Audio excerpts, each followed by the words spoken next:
There are places where what normally remains hidden becomes visible. Magical underwater realms in which fish and birds have developed very special hunting techniques.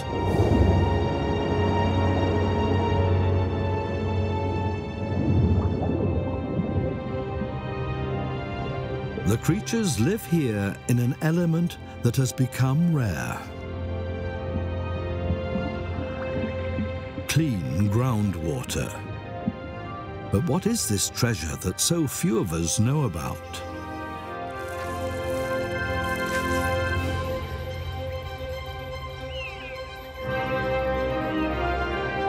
Where can we find this precious resource that supports and links together the most diverse habitats?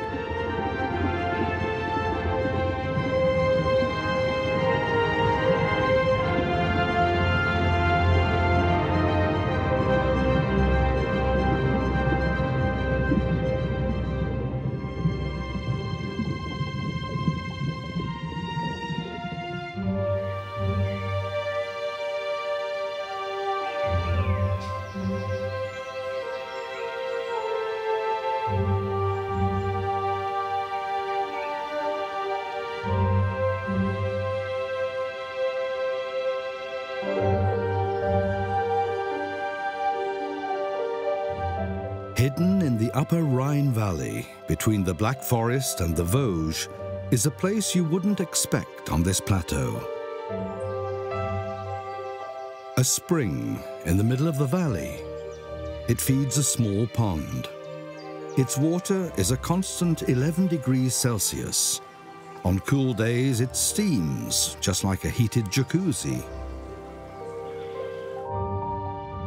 Thunder holes is what local people call these rare springs, because they look as though thunderbolts have punched holes in the ground. Here, what we normally never see gushes towards the light, groundwater. It positively bubbles out of the earth. In late winter, the warm water attracts bathers. A northern pike luxuriates in the cozy spring water like a guest in a wellness spa.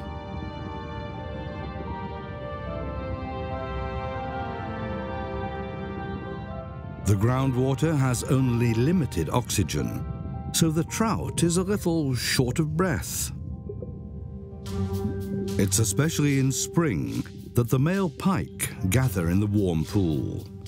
They bear scars, signs of battles fought.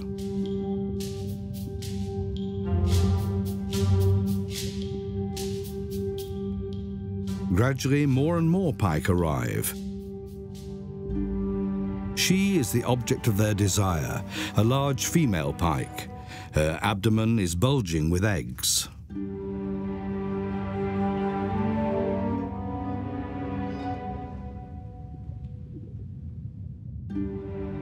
Mating time turns the predators into tender cavaliers.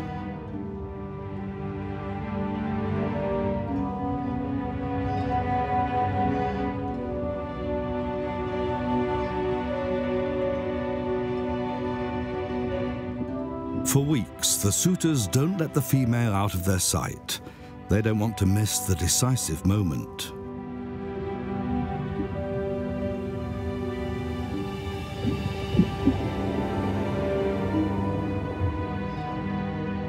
More and more pike pursue the female. They perform a unique underwater dance. Every gigolo tries to get closest to her.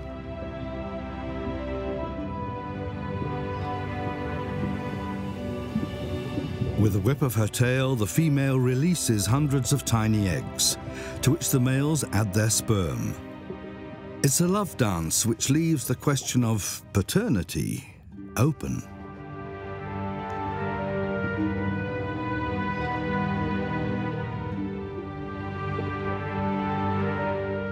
The most persistent admirers follow the female until the very last eggs have been expelled.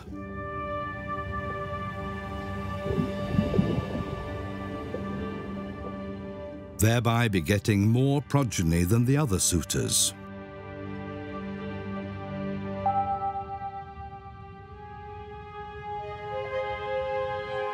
This Pike paradise doesn't lie in untouched countryside, but in the Upper Rhine Valley. Why is it here, in the middle of the plateau, that the groundwater comes to the surface?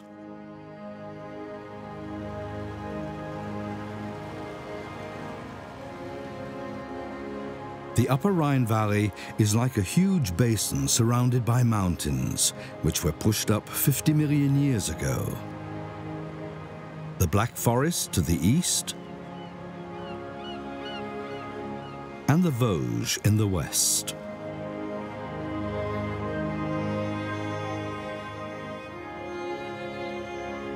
It's in the mountains that the water bubbling out in the plain begins its journey.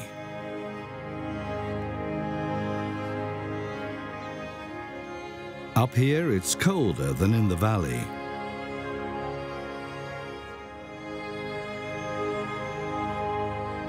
Clouds form and get caught in the hills.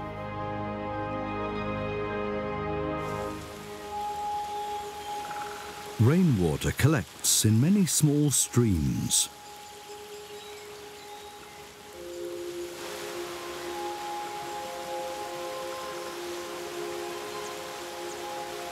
The water is crystal clear and still free of pollutants.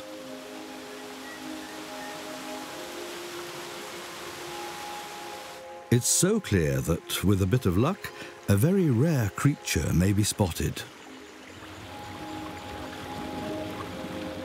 The stone crayfish survives only in remote streams, far away from roads or pollution. This feathered swimmer also needs clear, fast-flowing rivulets. The white-throated dipper raises its ravenous young by the mountain stream.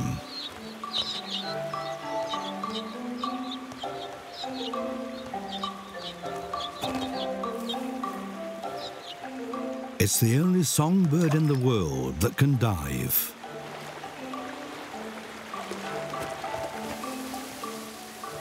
It catches insect larvae underwater for its young.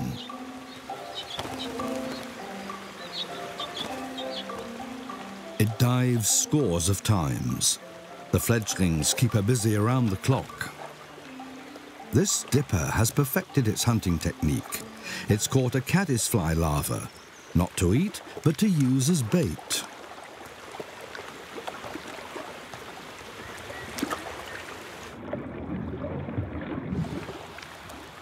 A fish has fallen for the ruse. It has the larva in its mouth.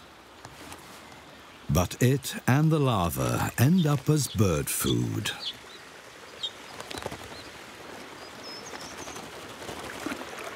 This hunting technique has never before been observed in a white-throated dipper.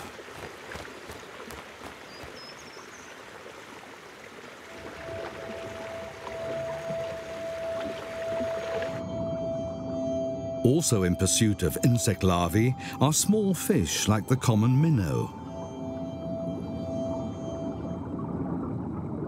They, in turn, are pursued by young trout. Minnows are on their menu. But as long as the trout aren't hungry, the small fish are safe.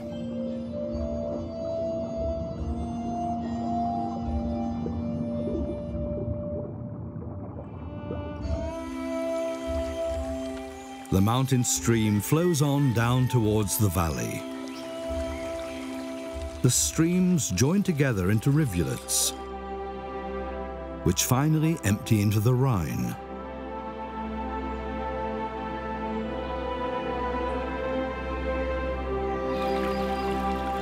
But some of the water takes a completely different route. One which remains hidden from animals and humans alike. The rainwater seeps into cracks and crevices.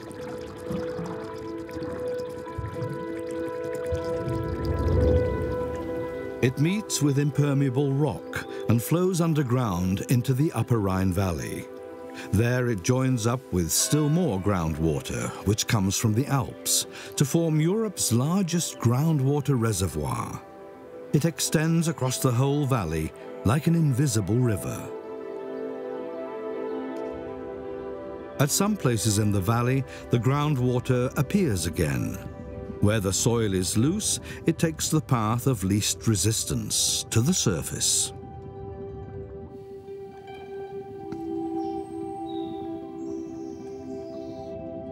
Creating ponds, like this thunder hole.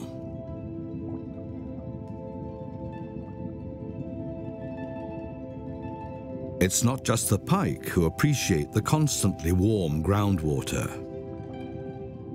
Sticklebacks breed directly next to the underwater springs.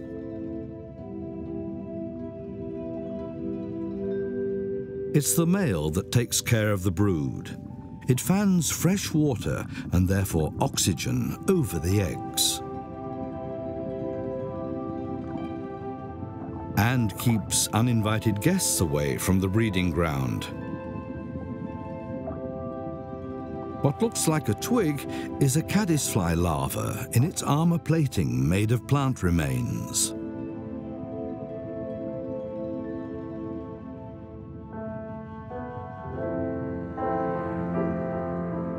A genuine specialist thrives in the thunderhole, the fen pondweed.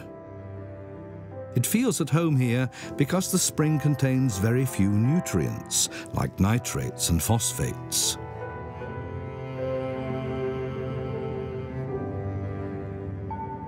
Where the water is not so pure, the pondweed is displaced by algae and other plants.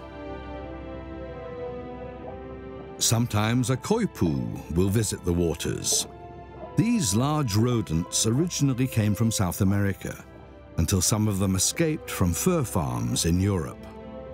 Since then, they've been proliferating rapidly along the Rhine.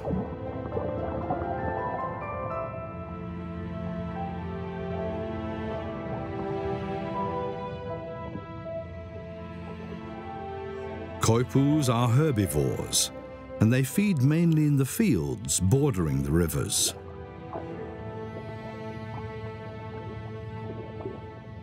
The threat for the groundwater comes not from the koipus, but from further up.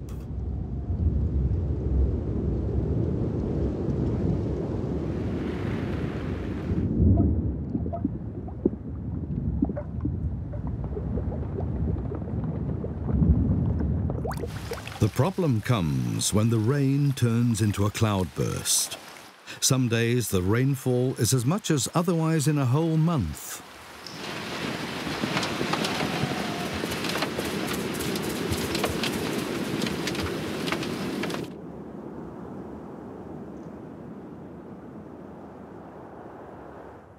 This causes flooding in the meadows. At the same time, the groundwater rises, so more and more water flows in. That's fine for white storks and other birds. As the meadows flood, mice and worms provide easy prey. But the floodwater spreads further and further.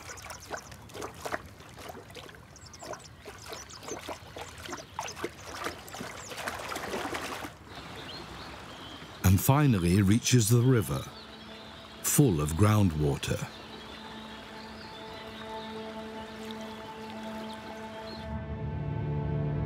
From the surrounding fields, the floodwater brings something that threatens the groundwater habitat. Nutrients that can cause algae to spread rapidly and cloud the river. But sometimes there's a blessing in disguise. In spring, the floodwater is warmer than the groundwater, so the two don't mix. They form two layers, as in a latte macchiato. Good news for the pike. Where the two layers meet, they can find insects and fish. The murky floodwater does not spread down to the riverbed. so this time the creatures that live here are spared.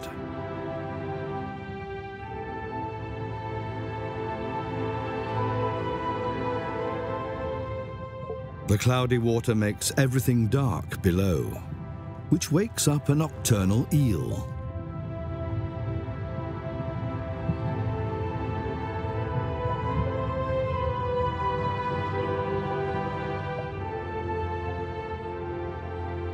Soon the floodwater recedes and the spell is broken.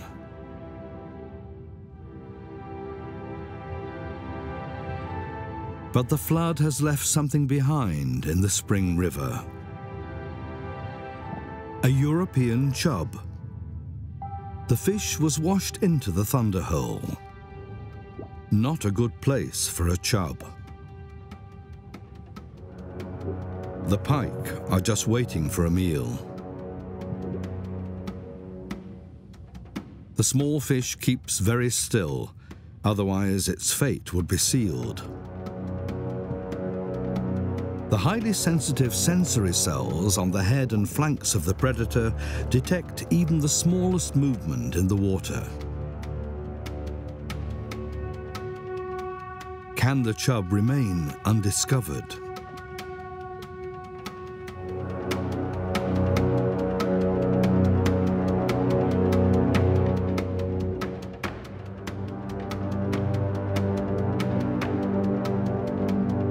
The danger seems to have passed, but the chub does not know the pike's hunting technique. He's lurking, concealed, until the prey swims right under his nose.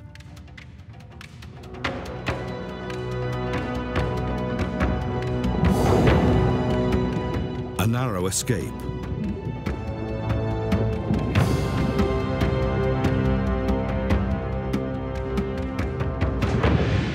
But in the end, the perseverance and the huge mouth of the hunter win out.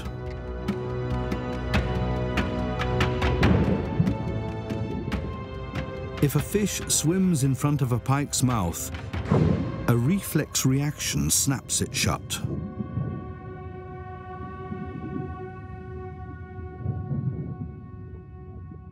The predator prefers to swallow its scaly prey head first.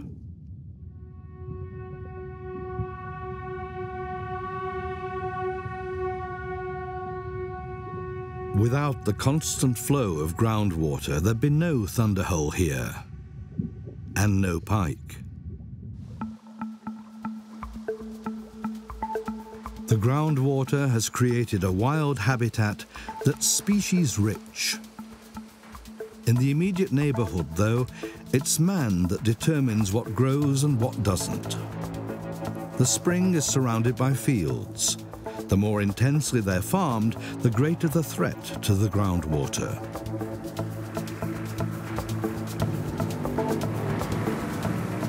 The farmers spray their fields with weed killers and insecticides. These seep down into the groundwater and pollute the underground current. This is not only harmful for wild plants and animals, it's also a threat to the drinking water that's pumped into tall water towers. Excessive fertilizing, whether with mineral fertilizers or manure, is also harmful to the groundwater.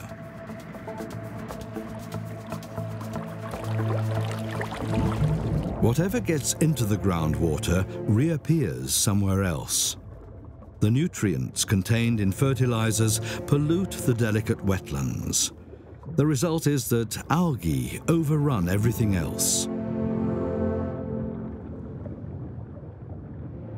Fertilizer residues are becoming an ever greater problem for nature and drinking water worldwide.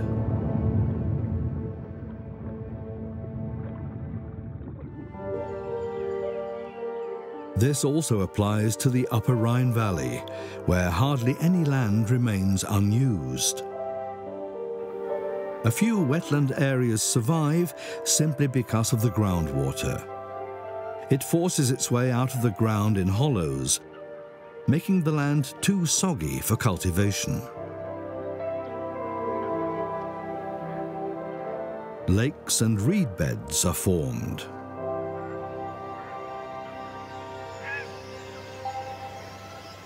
Wetlands like these marshy areas are a paradise for waterfowl.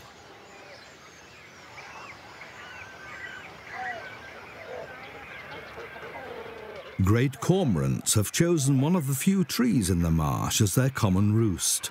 Here they're safe from enemies. The marsh provides ample food for all, for the spotted redshank chasing sticklebacks, and for the great egret.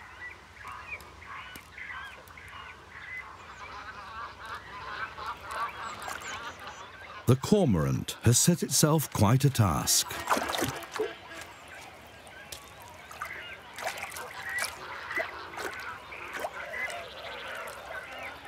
Has it overreached itself?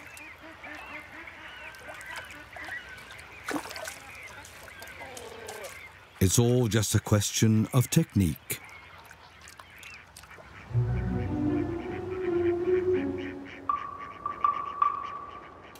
A wild boar sow is rearing her young on a small island in the marsh, a safe home for the offspring.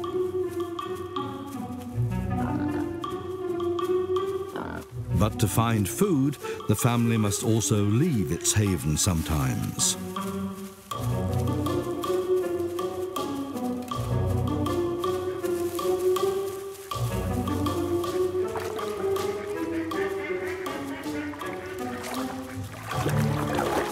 Wild boars are amazingly good swimmers.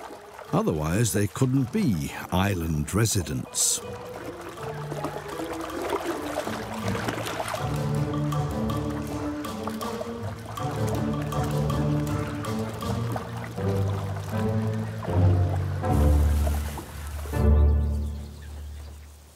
The marsh also acts as a nursery for white storks. In the surrounding fields, they find frogs, worms, and mice for their brood.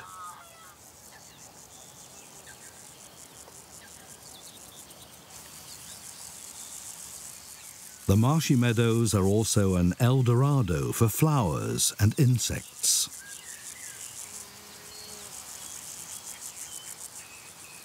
Now, though, wetlands like these have become extremely rare. In the Upper Rhine Valley, too. Butterflies, grasshoppers,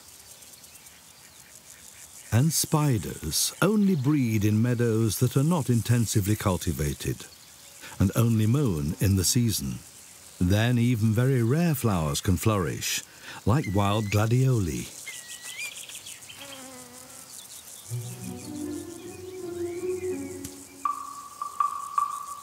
In the protection of the plants, the Eurasian curlew nests in the wet meadows. In 2017, the year of the last count, there were only a handful of breeding pairs left in the Upper Rhine Valley.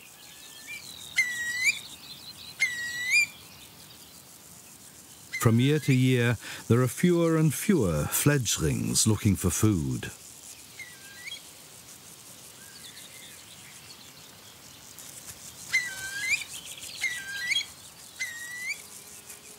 These may be the last shots of young curlews in this region.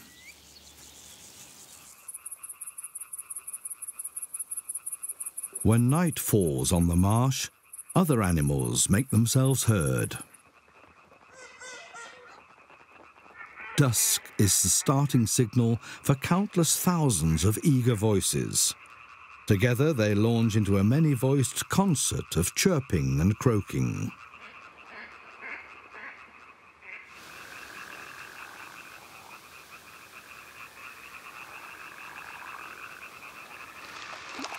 Amphibians are particularly active on rainy nights. Common frogs and European tree frogs go looking for partners.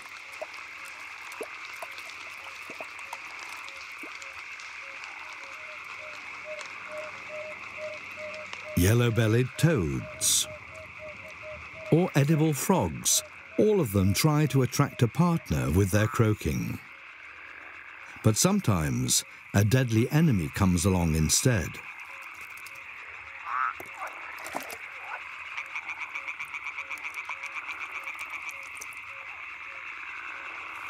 For grass snakes, frogs are at the top of the menu. They scent their prey with their tongues.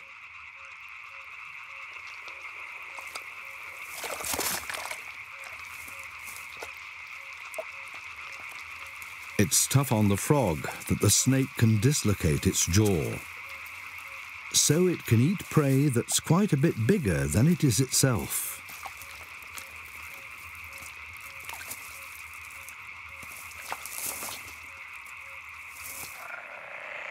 The frogs, lucky enough to escape, will live to croak another day.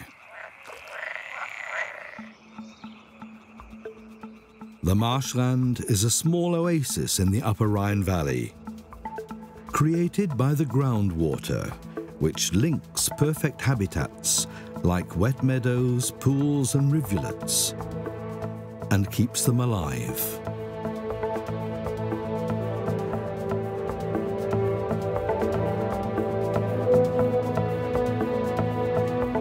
If the earth were transparent, a vast groundwater reservoir would be visible.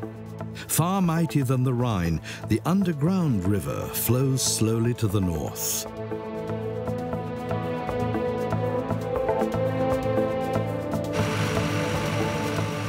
It's a treasure that humans help themselves to.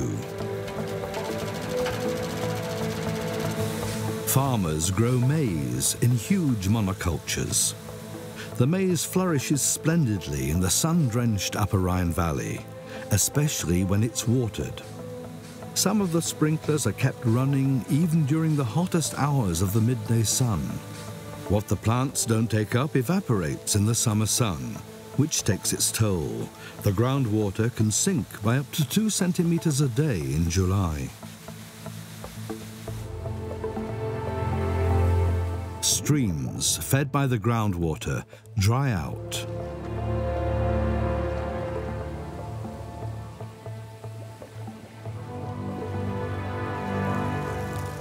This spells doom for plants, fish, and invertebrates.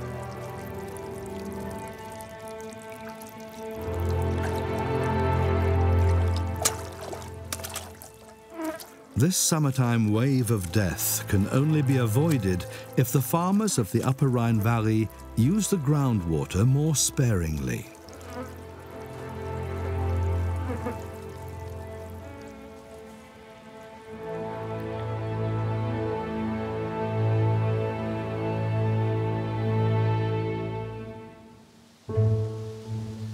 People have left their mark on the plateau between the Vosges and the Black Forest.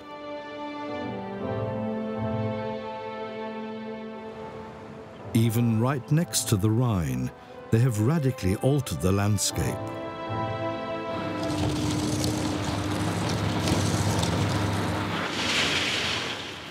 When heavy machines are used to tear up the land, they strike right into the underground river.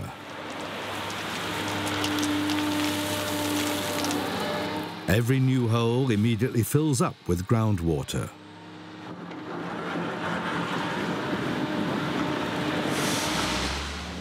Sand and gravel are sought-after building materials. They're extracted on a large scale in the Upper Rhine Valley.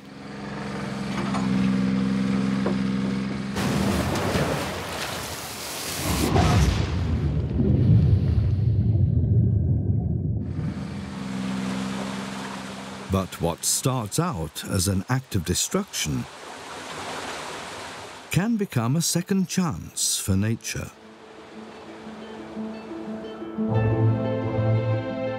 Along the Rhine, new artificial wetlands are being created, flooded gravel pits. After years of extraction, the pits are exhausted.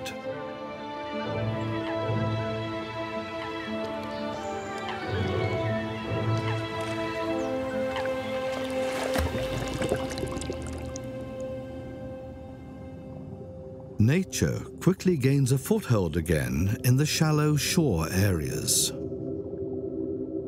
The groundwater river also flows through the gravel pit, breathing life into it. Plants and animals grow and swim literally in the middle of the groundwater. A dead leaf on its way down into the deeps, into a shady, bizarre world.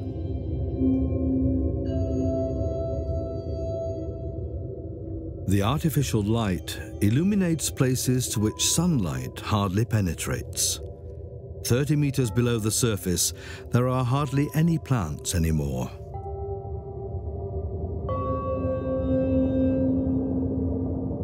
Freshwater sponges, which look like colored stones, filter suspended particles out of the water.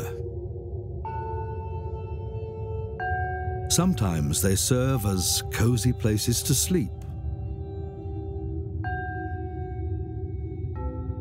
Bryozoa, tiny moss animals, cover a sunken bush. With their cilia fronds, they swirl minuscule particles into their mouths. Snails graze algae from the stones, and in turn whet the appetite of the crayfish, which always carries its cutlery with it. That's practical if you have to extract your meal from a hard shell.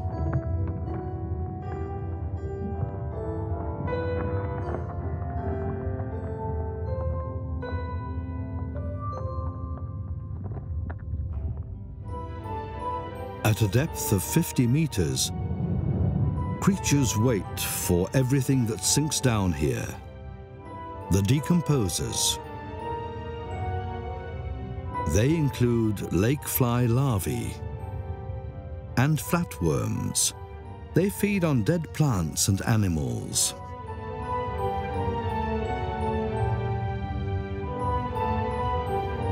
Sludge worms form strange circles. During digestion, the decomposers exhaust the oxygen dissolved in the water.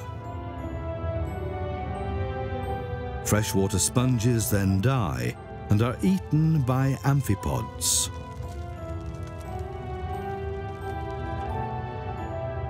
If the oxygen is completely used up, the water releases iron compounds which stain the ground orange.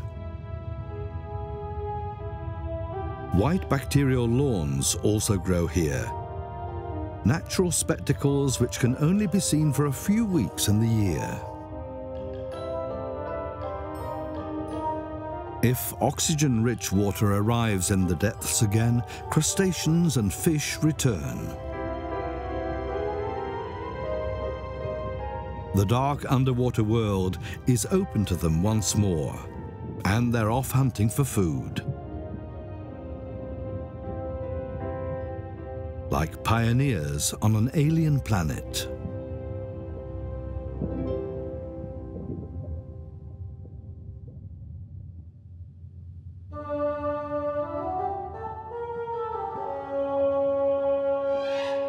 In the shallower areas of the gravel pit, hunger drives a feathered underwater hunter.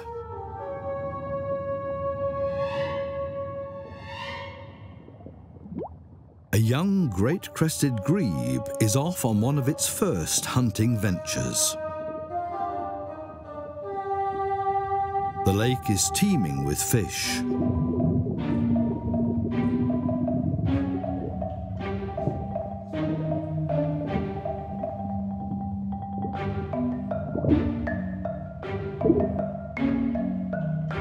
But the fish are too agile for him.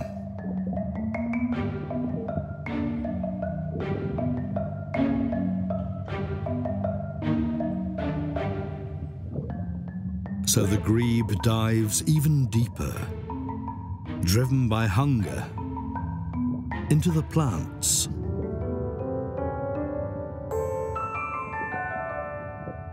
But he finds nothing.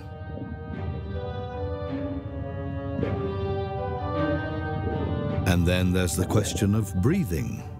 The predator has to surface again after a minute at the latest, with no prey for his efforts.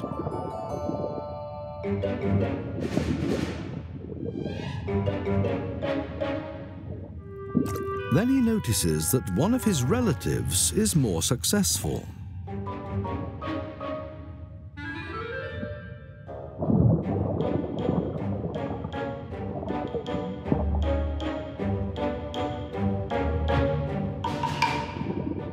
The competitor is soon driven off, and the hunt resumes.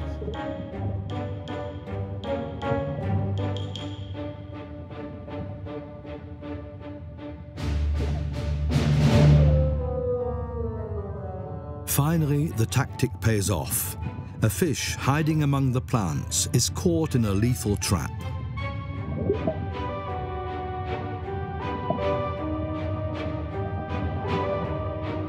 This has never been observed before. Great crested grebes swallowing their prey underwater and carrying on with the hunt as long as their breath lasts.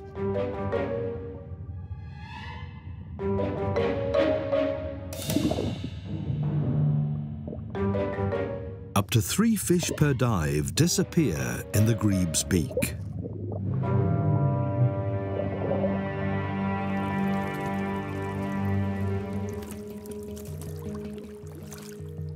Abandoned gravel pits filled with water can replace, to some extent, what people have destroyed.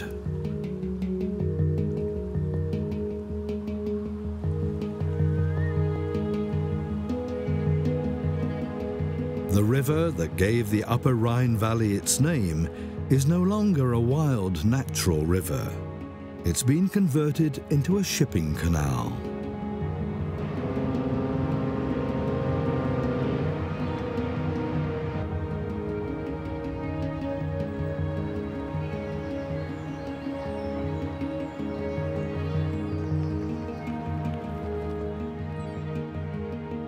Its course has been straightened and its banks fortified. Below the surface, the Rhine is a bit of an underwater wasteland. Hardly any plants and only a few species of fish. Long tactile organs and a huge mouth make the Wells catfish a perfect predator in murky waters.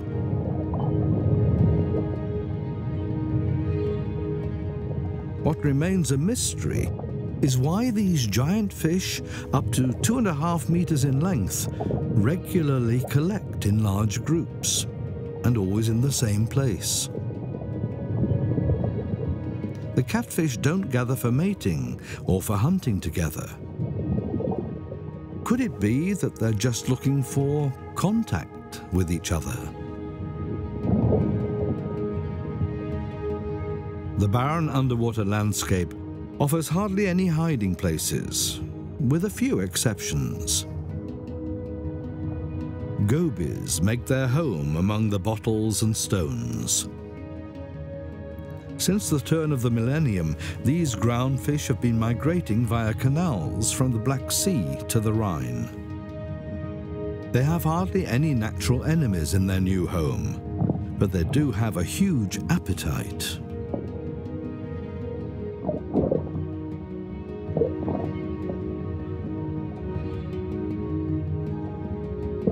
The immigrant gobies are reproducing at an explosive rate. They're already on the menu of the catfish, but whether that will be enough to limit their proliferation remains to be seen.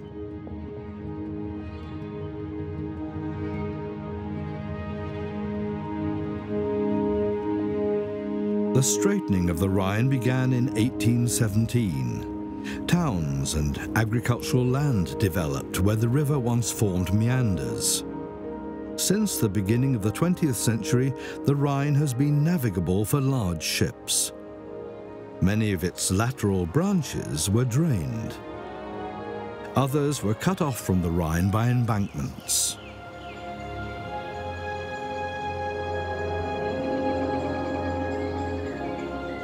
Only in the few remaining branches of the Rhine can we detect what it must have been like at one time in the whole of the Upper Rhine Valley.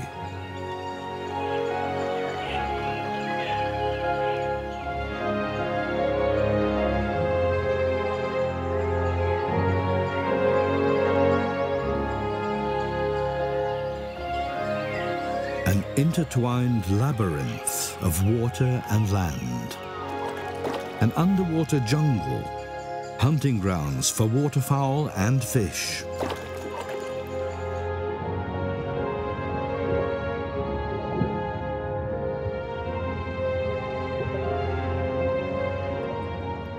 Here too we find groundwater springs, which ensure that the cut-off branches of the Rhine don't dry out. These river branches provide underwater paradises, full of hiding places and spawning grounds. More than 50 different species of fish live here.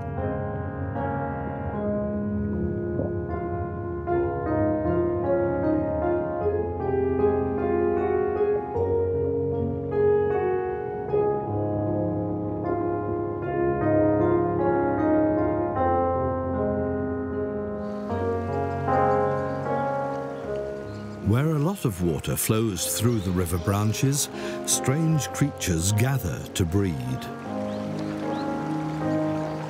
At first sight, brook lampreys look like small eels, but instead of jaws, they have circular suction mouths. The females use them to clear spawning pits. Mating is the climax of lampreys' lives, and also their culmination. Shortly afterwards, they die.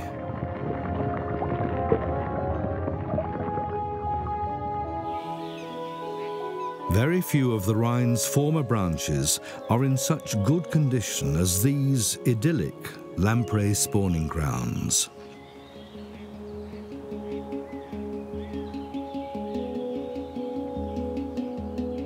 Despite their groundwater springs, many branches of the Rhine are slowly dying. Over the years, ever new generations of algae develop and decay. Leaves fall into the groundwater and decompose, leaving behind a thick sludge which builds up on the bottom and blocks the vital freshwater springs.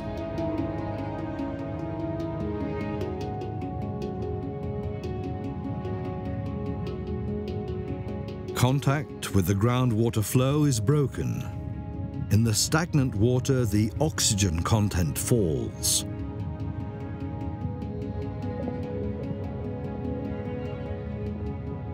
The survivors are undemanding tench,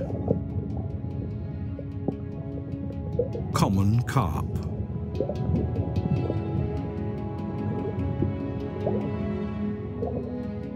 and common bream.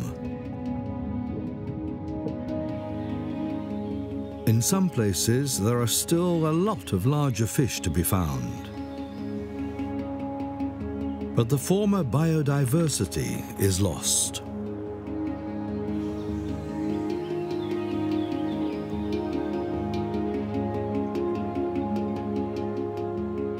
For years now, conservationists have been trying to halt the slow decline of the former Rhine branches. They bring in heavy equipment to clear new paths for nature. Excavators create openings in the embankments of the Rhine. At the next high water mark, the river can flow through again.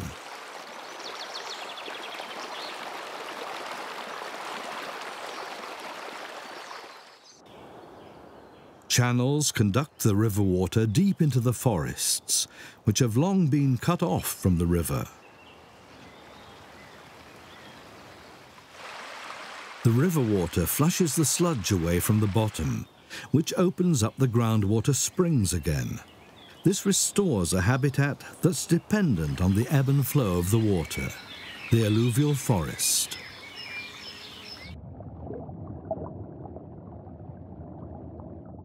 sponges establish themselves on roots projecting into the water, and fish find cover again. Upstairs, the tree trunk attracts sunbathers.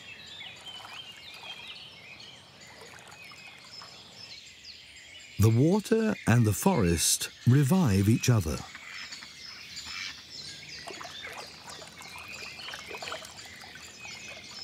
The many plants in the alluvial forest filter and purify the water. For some inhabitants, this idyll is not without its dangers. Kingfishers use branches hanging over the water as hunting hides. A fat catch like this is bound to impress his mate.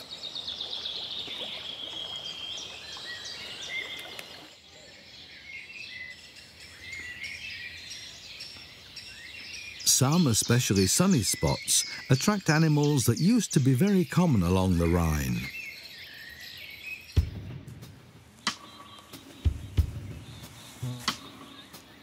Well into the 19th century, European pond turtles were caught in their thousands and ended up as turtle soup.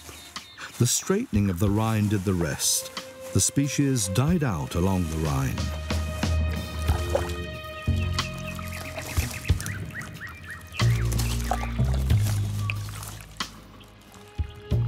Biologists have been breeding the creatures for the last 25 years in order to re-establish them here. When they're 5 years old, they're released into the former Rhine branches. They're then big enough and safe from herons and storks. Whether or not their efforts will bear fruit and the pond turtles will reproduce on their own remains to be seen.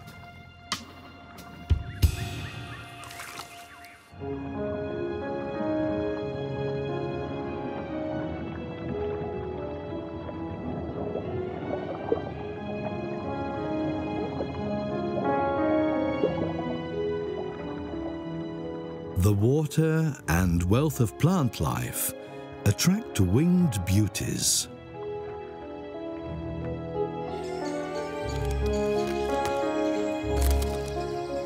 Dragonflies need healthy water to reproduce.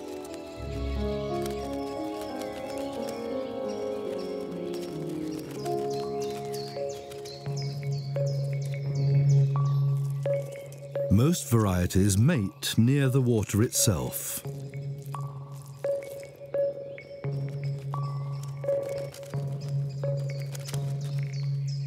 Some females simply shed their eggs in flight. Others attach them to water plants, which just means getting their abdomen a little bit wet.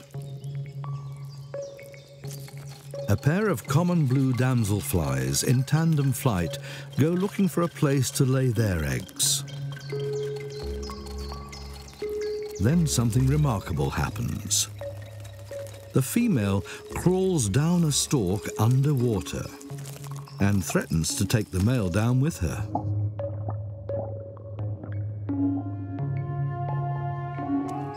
At the very last second, the male lets go. The female steadfastly continues underwater, up to 2 meters deep. Here it drills its eggs into the stem of the plant. It has a thin film of air around its body, which acts like gills, enabling the damselfly to extract oxygen from the water. The egg-laying process can last up to an hour and a half.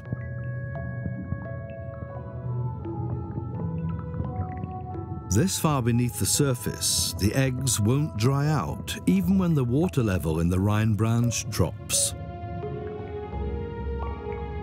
Finally, the female simply lets go.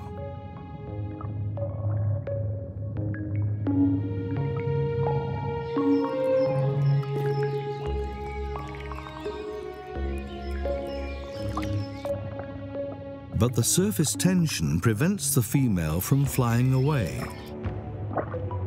making her easy prey for the predatory pond skaters. But now male damselflies come to the female's defense.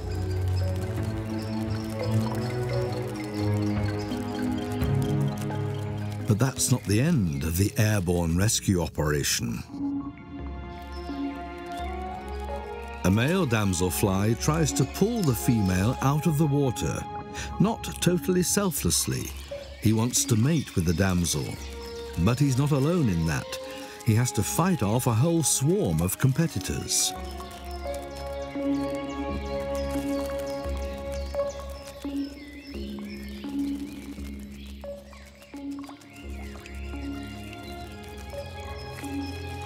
The display of strength succeeds, and the female is rescued.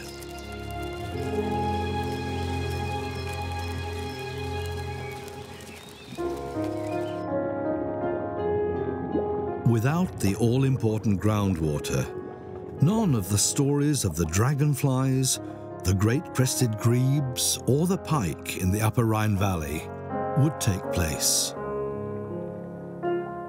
It's not enough just to protect this vital natural treasure when it comes to the surface.